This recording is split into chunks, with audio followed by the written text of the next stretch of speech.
Hi everyone! Welcome back again to Outdoor School Bangkok cooking class. I am teacher Aisa. Today we are going to cook egg breakfast cups. Egg breakfast cup is healthy and yummy. Are you ready? Let's go! Okay, these are the ingredients for the egg breakfast cups. So first we have the eggs. And then we also have here the tomato, red color. And then we have here bell pepper, yellow color.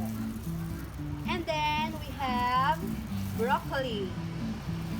And we also have cheese,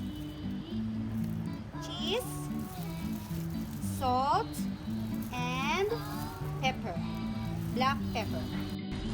Okay, so first we need to beat the eggs.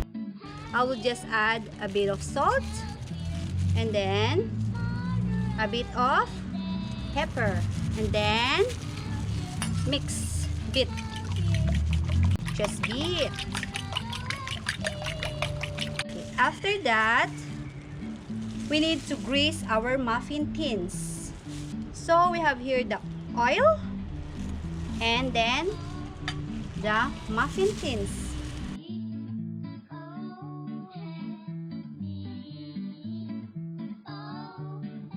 Up to you what first you will add. You will add tomato, bell pepper, or broccoli.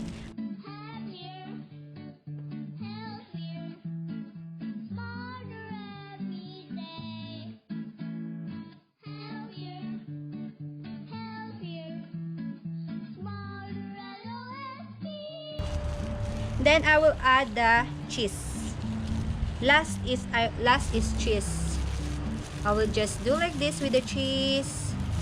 So we are going to put eggs, the mixed eggs, like this. See? Don't make it too full. Just 3/4 full. Okay, so we are going to bake.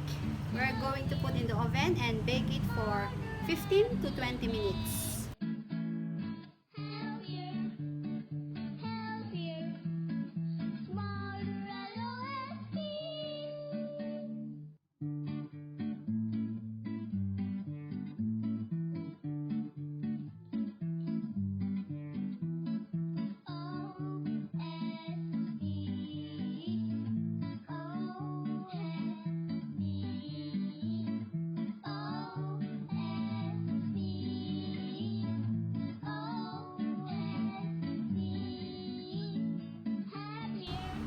I hope you will like the egg breakfast cups and I hope you will enjoy it.